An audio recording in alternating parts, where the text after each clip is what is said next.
ભ્રષ્ટાચારી બાબુઓની હવે ખેર નથી। એએમસીના ક્લાસ 2 અધિકારી સુનિલ રાણા સામે અપ્રમાણસર મિલકતનો ગુનો એસીબીએ નોંધ્યો છે। અમદાવાદ મ્યુનિસિપલ કોર્પોરેશનના ક્લાસ 2 અધિકારી સુનિલ કુમાર રાણા વિરુદ્ધ એન્ટી કરપ્શન બ્યુરોએ અપ્રમાણસર મિલકત અંગે ગુનો નોંધ્યો છે। એએમસીના અધિકારી સુનિલ કુમાર રાણા પાસે છેલ્લા 10 વર્ષમાં પગારી આવક કરતા વધુ મિલકત મળી આવતા એસીબીએ કાર્યવાહી કરી છે। સુનિલ રાણા એએમસીના શાહપુર વોર્ડના ઇન્સ્પેક્ટર તરીકે ફરજ બજાવતો હતો। તેની પાસેથી વર્ષ 2010 થી 2020 સુધીના 10 વર્ષમાં પગારની રૂપિયા 65.41 લાખની આવક કરતા 306% વધુની મિલકત મળી આવી છે। સુનિલ રાણા વિરુદ્ધ એસીબીએ કાયદેસરની કાર્યવાહી કરતા અન્ય લાંચિયા કર્મચારીઓમાં ફફડાટ ફેલાયો છે। વિદ્યાર્થીને શિક્ષણ આપતા ગુરુનું આચરણ હોવું જોઈએ, આ વાત આપણે બધા જાણીએ છીએ, પરંતુ તાપીની એક શાળામાંથી ચોંકાવનારો કિસ્સો સામે આવ્યો છે। આ છે તાપીમાં ઉચ્છલના સુંદરપુરની પ્રાથમિક શાળા અને આ છે ગુરુજી, જે ગુરુ નામ પર કલંક લગાવી રહ્યા છે। જે શાળામાં ભાવિ ઘડાય છે ત્યાં જ આ શિક્ષક નશામાં ધૂત થઈને પડ્યો છે। તો આ શિક્ષક ક્લાસમાં દારૂ પીને પડી રહેતો હોવાનું ગ્રામજનોએ અનેકવાર આક્ષેપ લગાવ્યા છે। ત્યારે આજે તેનો પુરાવો આપતા વિડીયો પણ સામે આવી ગયો છે। એટલું જ નહીં, શાળામાં શિક્ષક ભણાવવાને બદલે વિદ્યાર્થીઓને દારૂ લેવા મોકલતો હોવાનો પણ આક્ષેપ કરવામાં આવ્યો છે। ત્યારે હદ થતા શિક્ષકની બદલી કરવા વાલીઓએ શિક્ષણ અધિકારીને રજૂઆત કરી છે। છેલ્લા 3 વર્ષથી શિક્ષક ક્લાસમાં દારૂ પીને પડ્યા રહેતા હોવાની ગ્રામજનોએ રજૂઆત કરી છે। આ અંગે સંદેશ ન્યૂઝ દ્વારા ડીપીઓને સવાલ કરતા તેઓએ જવાબ આપવાનું ટાળ્યું હતું। રાજકોટમાં ઓપરેશનના નાટકથી એક યુવતીની જિંદગી બરબાદ થઈ ગઈ અને 6 મહિના બાદ મોટો ખુલાસો થયો। રાજકોટમાં ઓપરેશનના નાટકથી યુવતીની જિંદગી બરબાદ થયાનો તેના પરિવારે દાવો કરી રહ્યો છે। આ હોસ્પિટલ, જેનું નામ બોખાડ હોસ્પિટલ છે, તે રાજકોટની નામાંકિત હોસ્પિટલ છે, જેમાં કથિત રીતે દર્દીની ગાદીનું ઓપરેશન થયું હોવાનો દાવો કરવામાં આવ્યું છે। ઓપરેશનના લગભગ 6 મહિના બાદ દર્દીની તકલીફ વધી ગઈ। જ્યારે પરિવારે રિપોર્ટ કર્યો તો 1 થી વધુ તબીબોની સલાહ લીધી તો ખબર પડી કે ઓપરેશન કરવામાં જ આવ્યું નથી। પણ જ્યારે પરિવાર હોસ્પિટલ પાસે ગયો તો હોસ્પિટલે ખર્ચો પરત આપવાની જવાબદારી દર્શાવી છે, પરંતુ આ તમામ બાબતમાં બેદરકારી કોની અને પરિવારની એક જ માંગ છે કે માત્ર તેને ન્યાય આપો। સુરતની સ્મીમેર હોસ્પિટલની પોલ ખુલ્લી પડી ગઈ છે।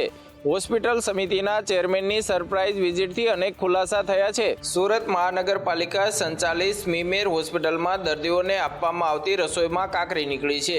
હોસ્પિટલ કમિટીના ચેરમેન મનીષા આહિરે આજે સરપ્રાઇઝ વિઝિટ કરી હતી।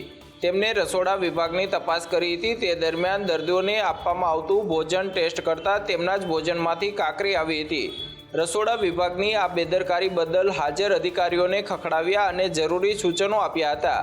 અહીંયા તેઓએ શાકભાજી, કઠોળ સહિતના તમામ ચીજવસ્તુઓની તપાસ કરી હતી। આ ઉપરાંત હવે અત્યાધુનિક રસોડું બનાવવાની પ્રક્રિયા પણ હાથ ધરવામાં આવી રહી છે। આપને જણાવી દઈએ કે સરપ્રાઇઝ વિઝિટમાં આરએમઓ, નર્સિંગ અને રસોડા વિભાગના અધિકારીઓ પણ જોડાયા હતા। જૂનાગઢમાં 335 જેટલા બેંક એકાઉન્ટ્સના તોડકાંડમાં ફરાર એએસઆઈ દીપક જાનીની અટકાયત કરવામાં આવી છે। એટીએસે પૂછપરછ હાથ ધરી છે। અમદાવાદના માધુપુરાથી શરૂ થયેલ તોડકાંડનો સિલસિલો જૂનાગઢમાં પણ યથાવત છે। જૂનાગઢના તોડકાંડમાં ગુજરાત એટીએસ દ્વારા ડીઆઈજી દીપન ભદ્રનના સુપરવિઝનમાં વિશેષ ટીમ બનાવીને તપાસ શરૂ કરવામાં આવી છે।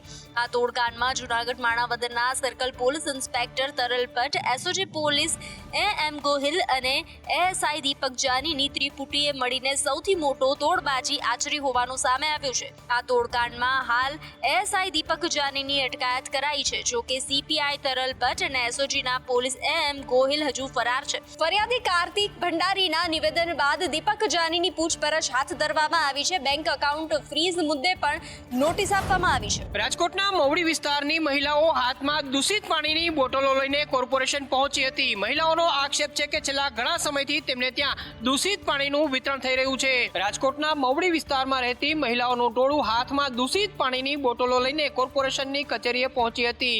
મહિલાઓએ આક્ષેપ લગાવ્યો છે કે છેલ્લા કેટલાક વિસ્તારથી મવડી વિસ્તારમાં આવેલી અલગ અલગ સોસાયટીઓમાં દૂષિત અને ગંદા પાણીનું વિતરણ થઈ રહ્યું છે। આ મામલે સ્થાનિક તંત્રવાહકો અધિકારીઓને રજૂઆત કરી છતાં પણ કોઈ જ ઉકેલ ન આવતા આખરે મહિલાઓનું ટોળું કોર્પોરેશન પહોંચ્યું હતું। આ મામલે સ્ટેન્ડિંગ ચેરમેને જણાવ્યું છે કે શહેરના અલગ અલગ વિસ્તારની અંદર ખાડા ખોદી અને નવી પાઇપલાઇન નાખવાનું કામ ચાલુ છે, તો ક્યાંક લીકેજના કારણે આ સમસ્યા હોઈ શકે છે. સ્ટેન્ડિંગ ચેરમેનનું કહેવું છે કે અલગ અલગ વિસ્તારમાં ડીઆઈ પાઇપલાઇનનું કામ ચાલુ છે, તો ક્યાંક રસ્તા પણ ખોદાયેલા છે, જેના કારણે લાઇન લીકેજ થવાથી આ દૂષિત પાણીની સમસ્યા થઈ શકે છે. એએમટીએસનું વર્ષ 2024 અને 25નું ડ્રાફ્ટ બજેટ જાહેર થયું છે.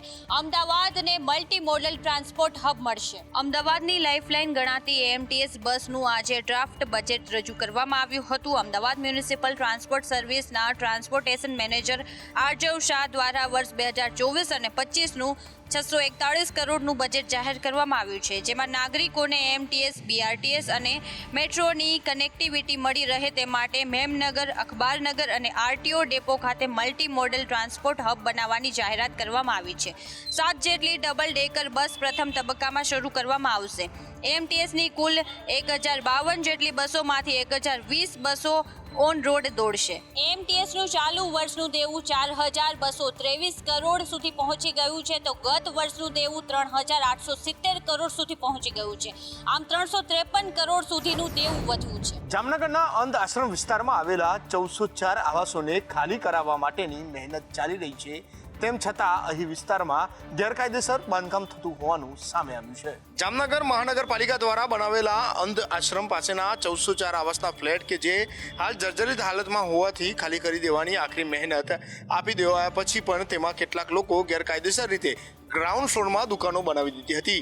તે પૈકીની 14 જેટલી દુકાનો નવી તૈયાર કરી છે, જેને લઈને જામનગર મહાનગરપાલિકાની એસ્ટેટ શાખાની ટીમ તથા અન્ય જુદા જુદા વિભાગના અધિકારીઓની ટુકડી બનાવના સ્થળે પહોંચી હતી અને ગેરકાયદેસર રીતે ચાલી રહેલી 14 દુકાનો પર જામનગર મહાનગરપાલિકાના સીલ મારી દેવામાં આવ્યા છે. આપને જણાવી દઈએ કે આ જગ્યા ખાલી કરીને ત્યાર પછી અહીં નવા ફ્લેટ બનાવવામાં આવશે અને મૂળ માલિકોને ફરાવવામાં આવશે તેવી યોજના અહીં ઘડી કાઢવામાં આવી છે. હવે ભાજપ પોતાનું સંપૂર્ણ ધ્યાન ગાંવ ચલો અભિયાન પર કેન્દ્રિત કરી રહ્યું છે. હર ઘર મોદી કા સંદેશની થીમ સાથે ભારતીય જનતા પાર્ટી આ અભિયાન શરૂ કરવા જઈ રહ્યું છે. લોકસભા ચૂંટણી પહેલા ગાંધીનગર લોકસભા માટે ચૂંટાયેલા પ્રતિનિધિઓની બેઠક મળી. આ બેઠકમાં થનારી ચર્ચા વિચારણા આગામી લોકસભા ચૂંટણી પહેલા બીજેપીના ગાંવ ચલો અભિયાન અને અન્ય રોજિંદી પાર્ટી પ્રવૃત્તિઓ પર કેન્દ્રિત રહી. હવે ભાજપ નિર્ણાયક ચૂંટણી જંગ ઉપર નજર રાખી અને 4 થી 11 ફેબ્રુઆરી સુધી ગાંવ ચલો અભિયાન યોજવાનું છે. આ ઝુંબેશના ભાગરૂપે બીજેપી કાર્યકર્તાઓ તેમની જમીનથી દૂરના જિલ્લાઓમાં નિયુક્ત કરવામાં આવશે અને 7 લાખ ગામો અને શહેરોના તમામ બૂથ ઉપર 24 કલાક સુધી ત્યાં જ રહી અને કાર્ય કરવા જણાવવામાં આવ્યું છે. આ સાથે આપને જણાવી દઈએ કે કાર્યકર્તાઓને એવી સૂચના આપવામાં આવી છે કે એક રાત્રિ રોકાણ જે તે ગ્રામ્ય વિસ્તારમાં કરવાનું રહેશે અને આગામી 2 મહિના ફક્ત પાર્ટીને આપવા માટે પણ તાકીદ કરાઈ છે. લોકસભાની ચૂંટણીને ગણતરીના મહિના જ બાકી છે ત્યારે અલગ અલગ પાર્ટીએ પોતાના રાજકીય સમીકરણો ગોઠવવાની શરૂઆત કરી દીધી છે. સમાજવાદી પાર્ટી ચીફ અખિલેશ યાદવે લોકસભાની પહેલી યાદી જાહેર કરતા 16 ઉમેદવારોના નામનું એલાન કર્યું છે. સમાજવાદી પાર્ટીએ અખિલેશની પત્ની ડિમ્પલ યાદવને મુલાયમસિંહ યાદવની પરંપરાગત બેઠક મૈનપુરથી ટિકિટ આપી છે. સંભલ તરફથી શફીકુર રહેમાન બરકને ફરી મેદાને ઉતારવામાં આવ્યા છે, તો ફિરોઝાબાદથી અક્ષય યાદવ, મૈનપુરીથી ડિમ્પલ યાદવ, ઈટાથી દેવેશ યાદવ, બદાયુથી ધર્મેન્દ્ર યાદવ, ખેરીથી ઉત્કર્ષ વર્મા, દૌરહરાથી આનંદ ભદૌરિયા અને ઉન્નાવથી અન્નુ ટંડનનો સમાવેશ થાય છે. આ ઉપરાંત લખનૌથી રવિદાસ મલ્હોત્રા અને ફરુખાબાદથી ડોક્ટર નવલ કિશોર સાક્યને ટિકિટ આપવામાં આવી છે. આમ સમાજવાદી પાર્ટી પહેલી એવી પાર્ટી બની છે જેણે લોકસભાની ચૂંટણી માટે પોતાના ઉમેદવારો જાહેર કર્યા છે. લોકસભાની ચૂંટણીમાં સૌથી પહેલા સમાજવાદી પાર્ટીએ પોતાના ઉમેદવારો જાહેર કર્યા છે, ત્યારે આગામી દિવસોમાં અન્ય પાર્ટી પણ પોતાના ઉમેદવારો જાહેર કરશે. લાલુ પ્રસાદ યાદવ બાદ તેજસ્વી યાદવની ઈડી દ્વારા પૂછપરછ, જેના પરથી લાગી રહ્યું છે કે ઝારખંડમાં કંઈક મોટું થવાના ઇંધાણ થઈ રહ્યા છે. જમીનના બદલે નોકરી કેસમાં ઈડીએ પહેલા આરજેડી પ્રમુખ લાલુ પ્રસાદ યાદવની 9 કલાક કરતા વધુ પૂછપરછ કરી હતી. આજે બિહારના પૂર્વ ડેપ્યુટી મુખ્યમંત્રી તેજસ્વી યાદવની ઈડીએ પૂછપરછ કરી છે. 12 અધિકારીઓની ટીમે પૂછપરછ કરી છે. સૂત્રોનું માનીએ તો અધિકારીઓએ પૂછપરછ માટે 60 પ્રશ્નોની યાદીઓ તૈયાર કરી હતી. અત્યાર સુધીમાં 30 પ્રશ્નો પૂછવામાં આવ્યા છે. તમે કરોડો રૂપિયા ક્યાંથી કમાયા સહિતના ધારદાર સવાલ પૂછાયા. બીજી બાજુ ઝારખંડમાં કંઈક મોટું થવાના એંધાણ થઈ રહ્યા છે. 40 કલાક બાદ હેમંત સોરેન સામે આવ્યા. ઝારખંડના મુખ્યમંત્રી હેમંત સોરેન કથિત જમીન કૌભાંડ સંબંધિત મની લોન્ડરિંગ કેસમાં મુશ્કેલી વધી શકે છે. તો આપને જણાવી દઈએ, ઈડી દ્વારા હેમંત સોરેનના ઘર સિવાય બીજા 3 સ્થળો પર દરોડા પાડવામાં આવ્યા છે અને ત્યારબાદ આવતીકાલે સોરેન ઈડી સમક્ષ હાજર થાય તેવા સમાચારો મળી રહ્યા છે. દિલ્હીના કર્તવ્ય પથ પર ગુજરાતનો પરચમ ફરી એકવાર લહેરાયો છે. પરેડ દરમિયાન ગુજરાતની ઝાંખી દર્શાવતા દોરડોના ટેબ્લેટને પ્રથમ ક્રમાંક પ્રાપ્ત થયો. 26મી જાન્યુઆરી 2024ના પ્રજાસત્તાક પર્વે પ્રતિવર્ષની જેમ આ વર્ષે પણ નવી દિલ્હીમાં કર્તવ્ય પથ ઉપર ભવ્ય અને રંગારંગ પરેડનું આયોજન થયું હતું, જેમાં દેશની સૈન્ય અને સાંસ્કૃતિક ઝાંખીની પ્રદર્શનની સાથે રાજ્યોના ટેબ્લો પ્રદર્શિત થયા. તો બીજી તરફ ગુજરાત દ્વારા પણ 26 જાન્યુઆરીએ ટેબ્લો કરવામાં આવ્યો હતો. ધોરડો ગુજરાતના સરહદી પ્રવાસની વૈશ્વિક ઓળખ નામનો ટેબ્લો પ્રદર્શિત કરવામાં આવ્યો હતો, જેને લોકો તરફથી ખૂબ પ્રેમ મળ્યો અને સૌથી વધુ વોટ સાથે તે પ્રથમ ક્રમાંક આવ્યો છે. આ અવસરે મુખ્યમંત્રી ભૂપેન્દ્ર પટેલે કહ્યું કે મને જણાવતા આનંદ થાય છે કે ગુજરાતના ટેબ્લોને પીપલ્સ ચોઇસ કેટેગરીમાં પ્રથમ સ્થાન મળ્યું છે. તો બીજી તરફ જજીસ ચોઇસ કેટેગરીમાં ગુજરાતના આ ટેબ્લોને બીજો ક્રમાંક પ્રાપ્ત થયો છે અને ગુજરાતનું ગૌરવ વધાર્યું છે.